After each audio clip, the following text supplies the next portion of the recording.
नित्य जीवन के संघर्षों से जब टूट चुका हो अंतर्मन, तब सुख के मिले समंदर का रह जाता कोई अर्थ नहीं। यह कविता है रामधारी सिंह दिनकर जी की, जो कि हिंदी साहित्य में बहुत ही ज़्यादा अच्छे कविकार और कविता है इनकी। तो जीवन में संघर्षों का दौर तो चलता रहता है, इसलिए आगे बढ़ते रहना चाहिए। Good morning all of you, welcome back to my new blog, study blog. आशा करती हूँ कि आप सब बहुत अच्छे होंगे और बहुत ही अच्छे से अपनी अपनी लाइफ में आगे बढ़ रहे होंगे पॉजिटिविटी के साथ, एंड अपनी प्रिपरेशन में भी बहुत ही पॉजिटिव एनर्जी के साथ लगे होंगे।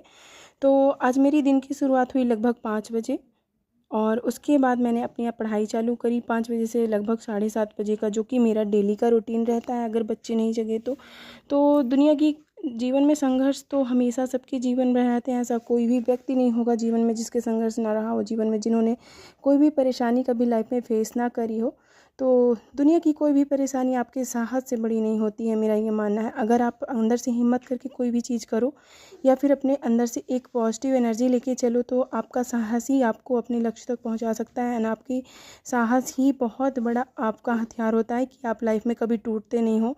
कितनी भी विपरीत परिस्थितियाँ हो, लेकिन आप अंदर से अगर मजबूत हो तो आप चीज़ कर सकते हो। अगर आपका मनोबल टूटा, आपकी हिम्मत टूटी, तो आप फिर आगे नहीं बढ़ सकते हैं, लाइफ में कुछ भी नहीं कर सकते हैं।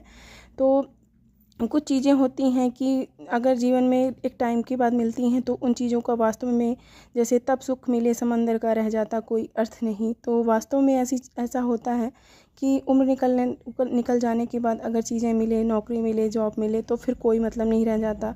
जैसे कि एक बच्चा अगर 5 साल की उम्र में स्टडी कर रहा है तो वो 30 साल की उम्र में शुरुआत नहीं कर सकता पढ़ाई की। तो एक उम्र होती है हर चीज़ों की, जो कि सब कुछ अच्छा लगता है और एक उम्र में मिले तो वो भी अच्छा लगता है। तो मेरी स्टडी ऐसे कंटिन्यू चल रही थी। उसके बाद मैं गई, मतलब सुबह का टाइम था, तो अभी शिव और धृति सो रहे थे। तो सुबह मैं नहा वहा के फिर पूजा करने चल दी। थोड़ा सा मुझे जाना था आज मायके, क्योंकि मेरी दादी की श्राद्ध थी। तो मेरा भाई बड़ा वाला भाई मुझे लेने आ गया था, तो मैं जा रही थी मायके। क्योंकि अक्सर ऐसा होता है कि मायका पास में है, तो मम्मी अगर छोटे मोटे कुछ भी फंक्शन वैसे होते हैं तो मम्मी मुझे बुलाती है अक्सर, तो जाना पड़ता है। क्योंकि मुझे अपने मायके जाते कम से कम 10 मिनट लगता है और 10 मिनट आते लगता है, मतलब काफ़ी पास में है मेरा मायका। तो अक्सर होता है कि मैं जाके फिर चली आती हूँ, कभी कभी रुक जाती हूँ। तो वहाँ से मैं आज रुकी नहीं थी क्योंकि टाइम बहुत कम है एग्ज़ाम के लिए। तो अगर एक एक दिन कीमती हो गया है, तो अगर थोड़ा सा भी रुक जाएंगे तो बहुत लेट हो जाएगा। फिर उसके बाद लौटते टाइम मेरे भाई ने बोला चलो आज बच्चों को मेला घुमा देते हैं। तो ये मामा की गोद में शिव घूम रहा है, तो फिर हम थोड़ा सा देखने चले गए मेला, जो कि मेला लगा हुआ है हमारे शहर में, और बहुत ही अच्छी चीज़ें थी। तो बच्चों ने खूब इन्जॉय किया मामा के साथ में। और सारा टाइम शिव ना, मतलब जब से मैं मायके गई तब से वो शिव और अपने बड़े वाले मामा की गोद में मतलब घूमता रहेगा। उसको बहुत अच्छा लगता है बड़े मामा के साथ घूमने, मतलब दोनों मामा उसको बहुत घुमाते हैं। तो वो पूरा मतलब मेला ना, कहते हैं कि पूरा मेला चढ़ के मामा की गोद में घूमा।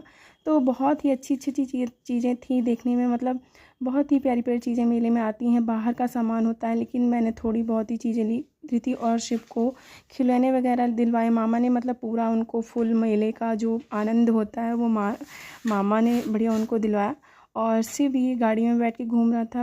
धृति को थोड़ा सा डर लग रहा था क्योंकि वो फर्स्ट टाइम, मतलब छोटे में बैठी हुई देखो कितना मस्त है, लेकिन अभी फर्स्ट टाइम बैठ रही थी, तो उसको थोड़ा सा डर लग रहा था कि मैं गिर ना जाऊँ।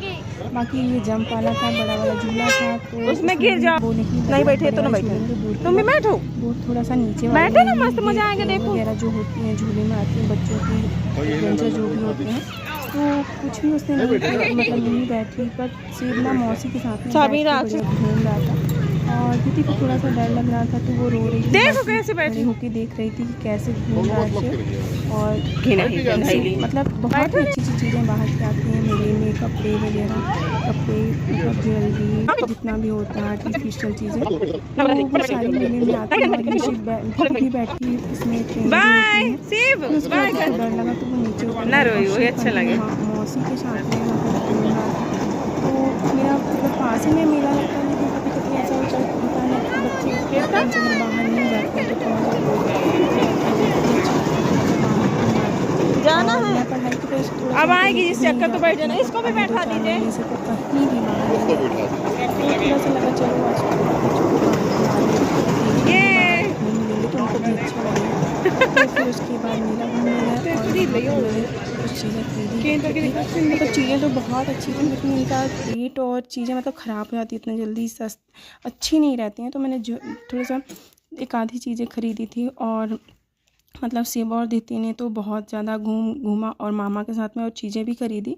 तो मामा एकदम फुल, आज उसको जो जो लेना था मतलब आज ले लो, मामा एकदम फुल शॉपिंग करा रहे थे उसको।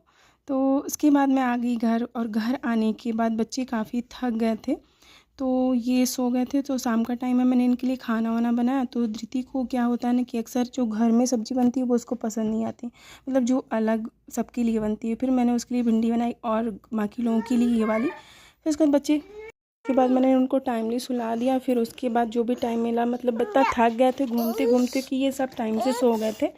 तो फिर उसके बाद मैंने सोचा एक आध घंटे पढ़ाई कर ली। जब तक बच्चे सोते हैं तब तक एक आधे घंटे ही पढ़ लेते हैं, क्योंकि आज दोपहर में भी मतलब मैं थोड़ा सा पढ़ाई नहीं कर पाई थी वहाँ चले जाने की वजह से। तो फिर उसके बाद मैंने 10 साढ़े 10 11 साढ़े 11 बजे तक पढ़ाई करी। फिर उसके बाद मैं भी काफ़ी थक गई थी, मतलब आना जाना अगर कहीं का हो जाता है ना तो एकदम आदमी थक जाता है। तो मैं भी स्टडी करने के बाद, अगर ब्लॉग अच्छा लगा तो प्लीज़ लाइक करिएगा एंड चैनल को सब्सक्राइब करिएगा। बाय।